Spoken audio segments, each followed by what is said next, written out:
I fucking love walkable cities. I want to go places without needing to drive. Man, this is so... This is...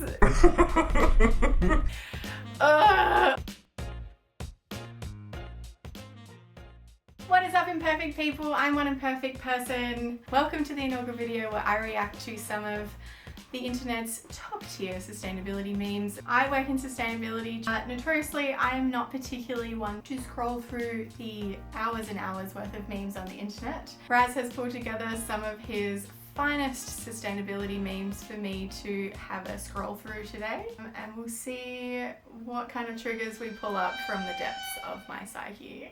First up, boomers be like, kids don't play outside anymore. My brother in Christ, this is the outside you have made. This is something that we talk about a lot, actually, about how they've sort of removed these community spaces that people can, I guess, thrive in, especially teenagers. Like, there's always these no loitering, no skating. A lot of kids are only finding solace in online spaces because they're not being bothered about just existing. It's one of those things where, hello Suki, thank you. I have some cat butt for today.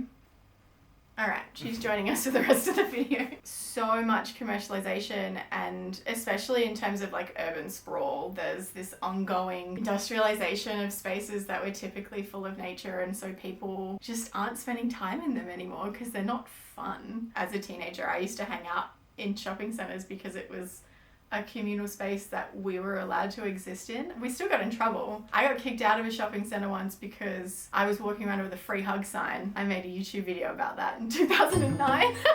Yeah, that's just, yeah, what else do you do when you go out? Do you actually go to libraries? Do you just go to a park? Like, I love just going to park and having picnics, but also get made fun of because I always love a picnic. My first thought with this one was about how we create the environment, but the environment also shapes us. Okay. We're reacting in terms of, I guess, not being able to access green spaces like readily nowadays. You know, it's really hard for people to find the simple pleasures of just going outside. People are depressed and people are going through really bad mental health crises because they don't have this access to nature that we were so used to. And so it's creating this reliance on the online spaces because they actually find some joy in these things. What's next? I f***ing love walkable cities. I want to go places without needing to drive. Man, this is when I lived in Japan, it was one of the most amazing experiences because you could leave your house and there was so much to do just like right there on your doorstep. There were bars, restaurants, you know, shrines to walk to, hiking trails, you know, you had your mountain behind you, you had the ocean just down the road. So there was lots of things to do all the time. Whereas like, I live in Perth. Granted, we have access to the most beautiful beaches in the world. It is a very beautiful city to be part of. We have some of the best weather, arguably, but everything is so spread. And so I think you would agree with me. You cannot not have a car. Raz doesn't have a car. Public transport is there. It exists. Yeah, after living in Japan where the public transport system is beyond phenomenal, coming back to Perth, which very famously has a terrible public transport system. The buses are always late. Sometimes they just don't turn up. I often talk about this with my friends, how difficult it is just to organize to spend time with people, especially if like your friend lives in a suburb.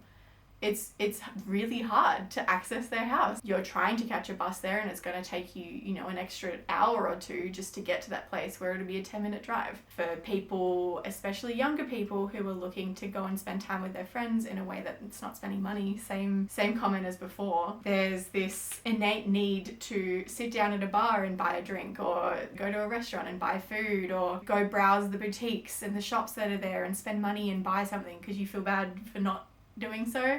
Australia has a long way to go with walkable spaces because it's just, there are pockets of places that you can go, but you have to drive everywhere. You have to have a car. It's so hard because like I want to sit there and be like, just stop driving, it's so easy, like, and just sort of walk to your community, but our cities aren't designed to be like that. They kind of are taking bigger strides with bicycle infrastructure. Because everywhere's so spread out. The urban sprawl. Yeah, even if you can access it on a bike. Like, yeah, we have really nice weather here. But like today, for example, it's 40 degrees. It's not You wouldn't want to be riding a bike in 40 degrees outside. How much is that in Celsius? Bruh. That is Celsius. In Fahrenheit. 104. 104. Oh, So it's that's 104 today. That's hot. In suburbia, there should be a central place that has a little like market or shopping centre that has all the things that you need that you can walk to.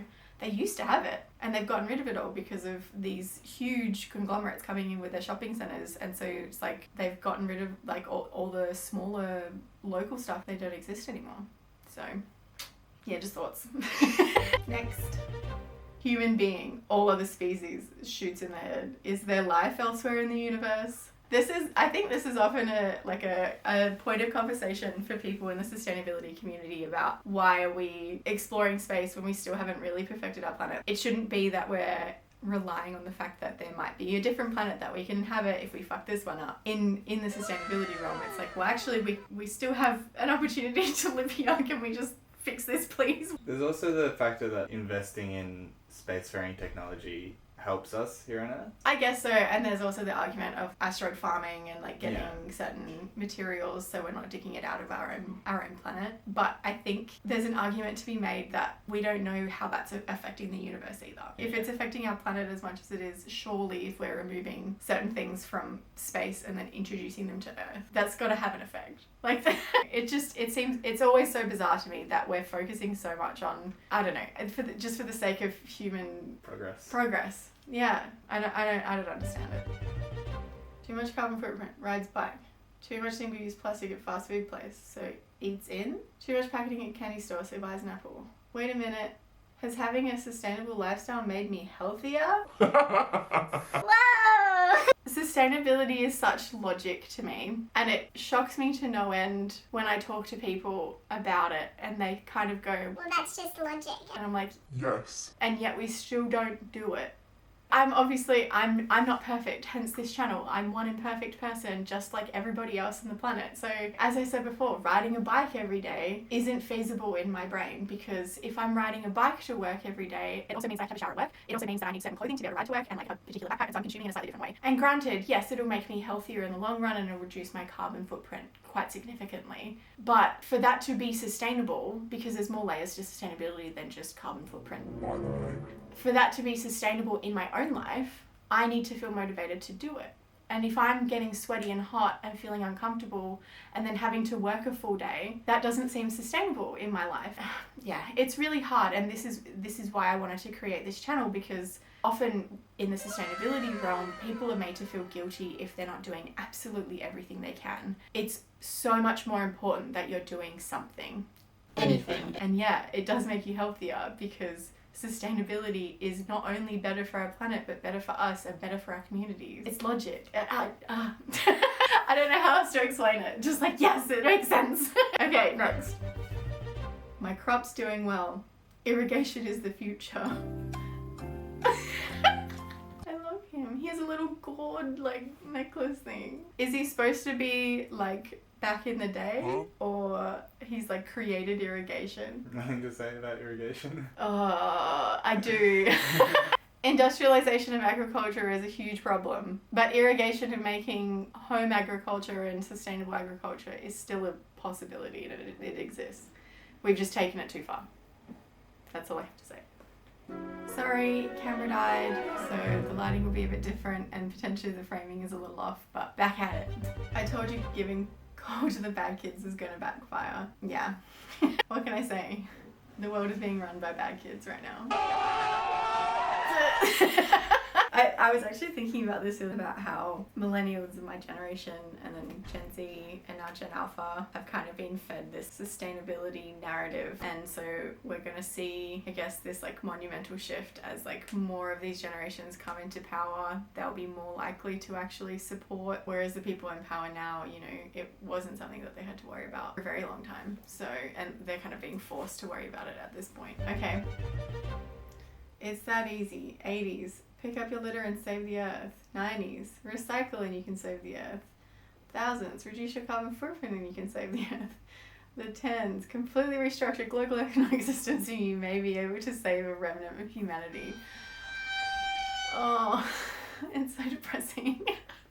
It's really hard to comment on, because it's like, in one way yes, picking up your litter, recycling, riding a bike, they help. But, and this is a conversation that needs to be had around, is it the consumer's responsibility, or is it the, global corporations that are kind of pushing us in a certain direction's responsibility? That's something I often struggle with this channel idea, is I'm focusing on you and how you can have an impact. I want it to be removed from that feeling of guilt and that need to do better because we feel like it's our responsibility. The majority of the responsibility should be falling on the people who are in power in this world, and unfortunately at this current point in time it's not the people. But at the same time, we can influence so much, and we should feel empowered with our ability to change everything if we really want to. We have the power as the majority, but getting organized and ensuring that we're having the correct impact and getting everybody on the same page is really, really hard. I don't want people to go away from this feeling depressed because they feel like they can't really do anything anymore, because it's not true. At the same time, we shouldn't feel guilty for not being able to do it all, because a lot of it is not our responsibility. I think our generations will bring it with them, but we've got to wait for that generational shift, and there's that idea that it might be too late when that happens. No depression, please. I don't want that. It really does speak to that sentiment. Coming back to those conversations you were saying, you're having a better place. Strange. You have no kids, yet you fret about our environmental future. Well, I have 4 kids and could not care less. I've had that conversation too about, well, it's not going to affect me, and it's like, well, it's going to affect me.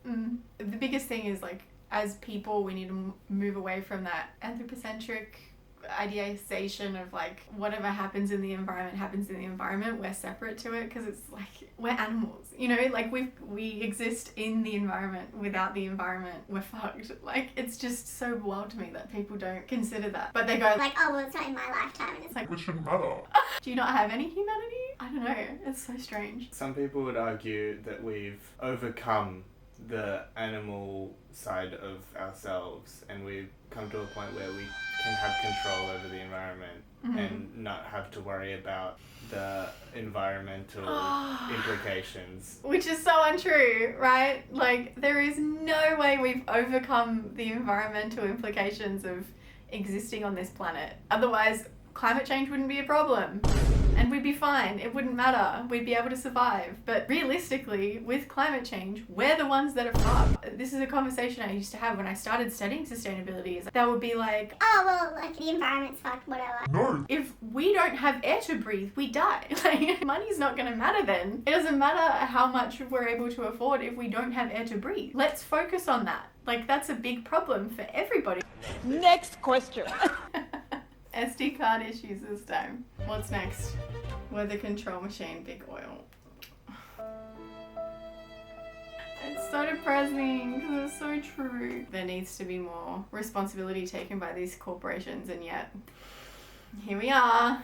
I'm struggling to get a job in sustainability, not because I'm inexperienced, not because there's no opportunity for sustainability, but it's mostly because the people who are seeking sustainability professionals in Perth specifically, so I'm talking about a very niche market, mostly driven by mining, but the organizations don't necessarily understand what sustainability is yet. And so a lot of it is just box ticking, especially as new, government regulations and policies are coming in, and they're just trying to tick that box so that they can keep operating, which is just falls on deaf ears. Oh, it drives me insane. My point being is that not only is there opportunity for corporations like that to be sustainable, there are professionals out there who tell them how to be sustainable, and yet we're still in this situation. So anyway, next. This is like the definition of unsustainable in a very simple image. And I come back to this, and maybe this is just like full circle. Sustainability is logic. It is logic. It is sitting down and going, how will this decision that I'm about to make affect me or the world around me in some way? Is there going to be negative repercussions? And then considering those repercussions and, weighing up the risks and whether those things are calculated enough to actually be concerned about, which is another argument entirely. And then taking action to mitigate such risks. That's it. Or maximizing the opportunities that exist if you are going to make that decision, because there are always opportunities that come with certain decisions that you might make. It's just logic. It's just going, I'm going to chop down all these trees. Should I? What would happen if I chop down all these trees? There's already water here. what would happen if I got rid of them? Would that change how it's affect? Like, I don't know. Humanity constantly surprises me with their stupidity. So our generations are much more knowledgeable and self-aware and have the ability to actually think about things before they make a decision. And on that note, I want to encourage all of you to continue being just one imperfect person. So much better that we have millions of imperfect people doing sustainability than one perfect person doing it 100% perfect all the time. I will speak to you later and have a really good day. Bye guys.